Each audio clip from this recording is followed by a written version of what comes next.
I cannot pinpoint the exact moment I began my first ever diet, but what I can tell you is that it marked the beginning of a journey that seemed to have no end.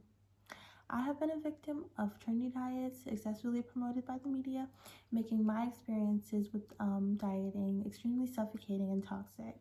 It took years of this to finally understand why none of these diets were sticking, and it's because they were either too restrictive, they were quick fixes, or they just weren't specific to my dietary needs. Now, I am no dietitian, but all I needed was to listen to my body to start my healing journey.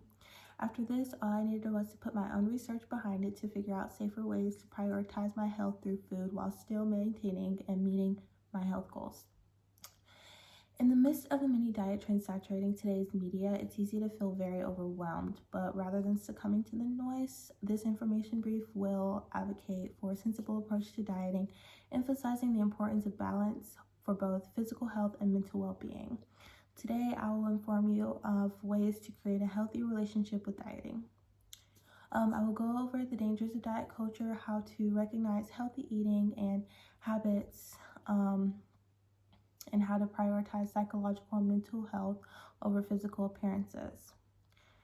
The exposure to diet culture definitely rises with the rise of social media. People are all over the world have the opportunity to share their stories, their own personal experiences with certain diets, in the hopes of giving people the same opportunity to have the same results.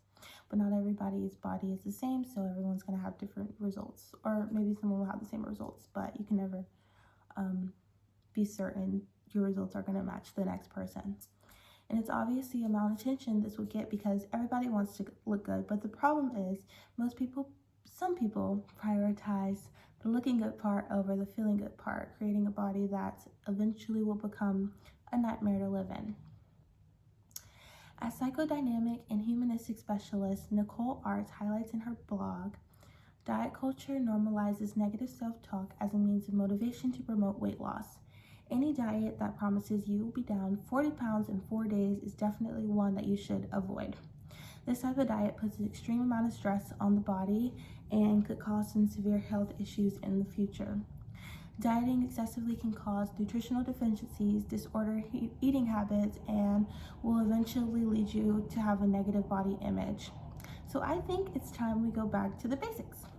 When you were in grade school, you can think back to the pyramid we were all shown that had your grains, vegetables, fruits, proteins, dairy, fats, and oils.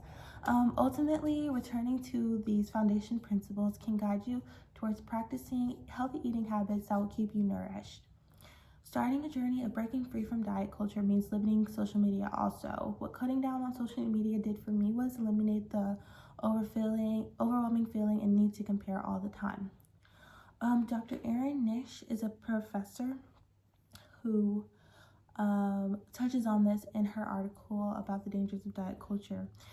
She emphasizes how constant exposure to unrealistic body standards by diet culture promotes a negative body image and low self-esteem.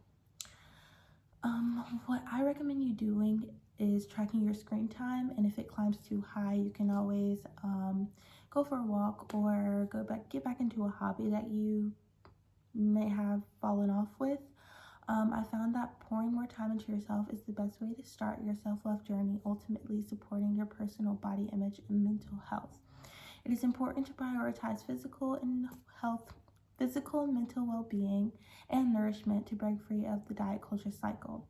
And I hope that if you're struggling with this, you now have an idea of how to make your body a peaceful place to live in.